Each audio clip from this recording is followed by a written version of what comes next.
Assalamualaikum warahmatullahi wabarakatuh. Pagi semuanya, apa kabar? Ya baik. Untuk ketua kelasnya silahkan dipimpin untuk berdoa. Untuk selanjutnya, apakah ada yang tidak masuk? Ya bagus, kalau misalkan masuk semua, mari kita ucapkan alhamdulillah. Karena kita masih diberi kesehatan dan masih bisa untuk hadir di pelajaran sekarang. Oke, untuk hari ini apakah kalian siap untuk menerima pembelajaran? Bagus, kalau misalkan kalian siap, silahkan buka bukunya masing-masing.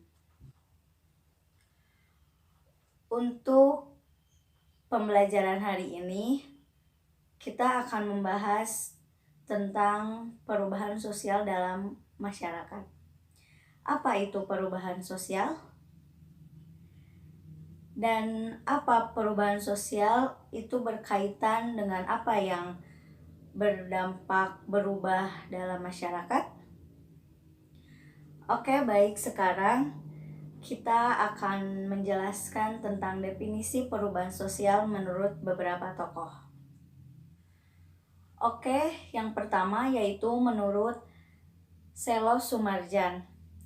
Menurut Selo Sumarjan menjelaskan bahwa perubahan sosial terjadi pada lembaga-lembaga sosial. Apa contoh dari lembaga sosial? Mungkin kebanyakan dari sekolah-sekolah sekarang menggunakan kurikulum 13 yang sebelumnya yaitu adanya kurikulum KTSP.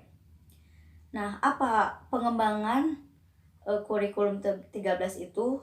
Contohnya yaitu pengembangan kurikulum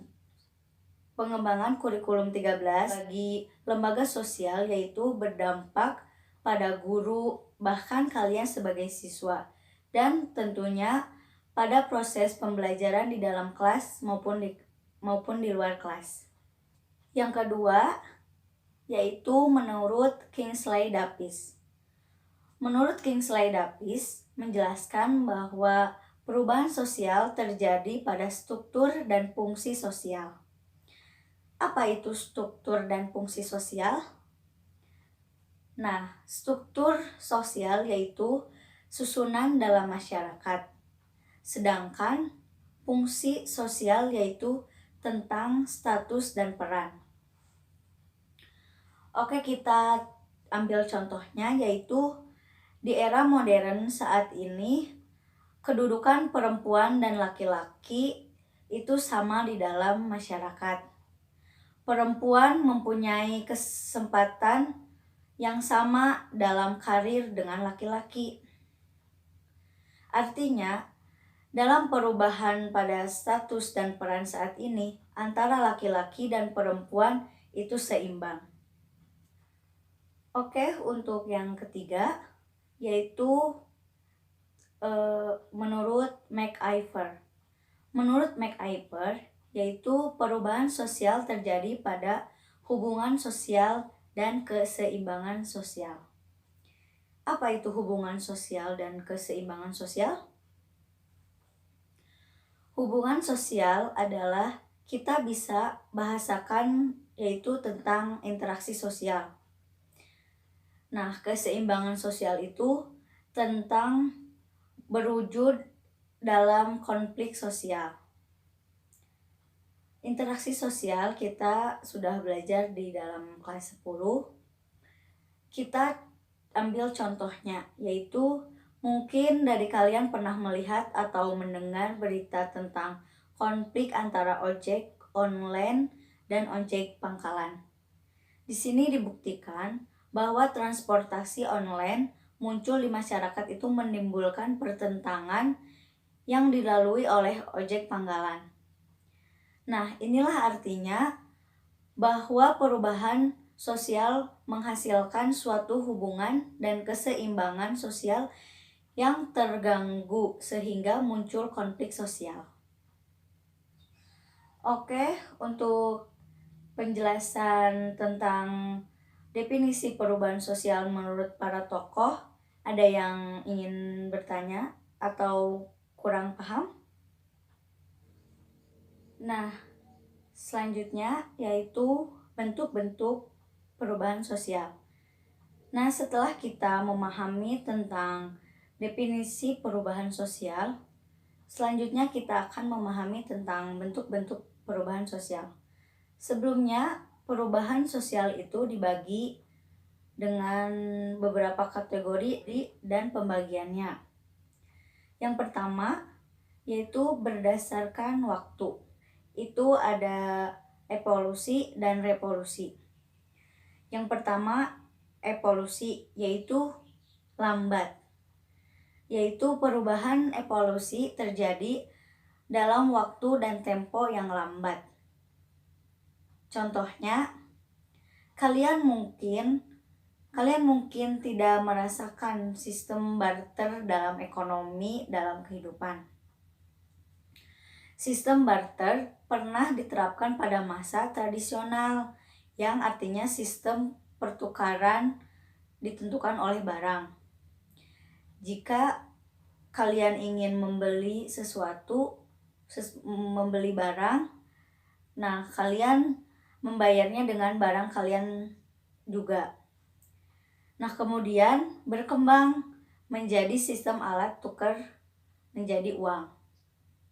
Nah, kemudian untuk saat ini tidak hanya menggunakan uang, tetapi kalian bisa menggunakannya atau melalui sistem online. Nah, transaksi online itu merupakan perkembangan yang ternyata secara lambat. Nah, untuk yang kedua, yaitu ada revolusi. Revolusi itu perubahan yang terjadi dalam tempo yang cepat. Contohnya yang berkaitan dengan bidang industri. Nah, di mana yang tadinya sistem produksi yang mengandalkan tenaga manusia dan pada akhirnya berkembang menggunakan tenaga mesin, dan pada akhirnya kita mengenal konsep yang namanya pabrik. Nah, pabrik di situ dominannya bukan hanya mengandalkan manusia lagi, tetapi juga menggunakan tenaga mesin karena berkaitan dengan prinsip efektif dan efisien. Dan dampaknya terhadap masyarakat yaitu perubahan secara cepat. Untuk yang kedua, yaitu berdasarkan pengaruhnya. Berdasarkan pengaruhnya itu dibagi dua juga. Ada yang besar, ada yang kecil. Yang besar yaitu artinya pengaruh perubahan besar berdampak pada seluruh masyarakat dan hal-hal lain yang di masyarakat. Contohnya urbanisasi. Urbanisasi itu artinya perpindahan penduduk desa ke kota. Nah, akibat perpindahan penduduk desa ke kota itu menyebabkan kemacetan, kemiskinan, dan kesenjangan sosial. Yang kedua, berdampak pengaruh kecil, yaitu berdampak pengaruh kecil itu hanya untuk sebagian masyarakat. Contohnya, kita ambil contohnya, yaitu perubahan mode pakaian atau tren fashion.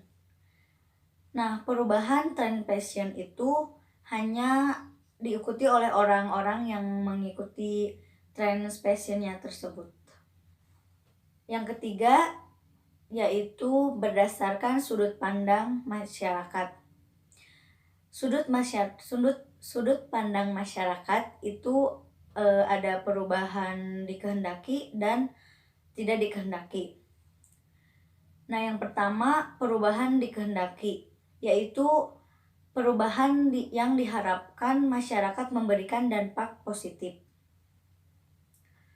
Contohnya kebijakan pendidikan gratis bagi seluruh masyarakat di Indonesia dari mulai SD sampai SMA. Nah, hal tersebut berdampak positif bagi pemerataan pembangunan pendidikan di Indonesia. Nah, selanjutnya perubahan tidak dikehendaki, yaitu perubahan yang tidak diharapkan oleh masyarakat. Contohnya yaitu PHK akibat krisis moneter yang mengakibatkan orang-orang itu jadi pengangguran. Yang keempat, yaitu berdasarkan struktur dan proses. Perubahan struktural yaitu adanya perubahan di masyarakat yang bentuknya menyeluruh. Contohnya, pernah terjadi pada negara Prancis yang awalnya negara tersebut berbentuk kerajaan dan sekarang menjadi presidensial. Nah, artinya ada sistem pemerintahan yang berubah dan tentunya struktur masyarakat yang berubah pada akhirnya. Selanjutnya yaitu perubahan proses.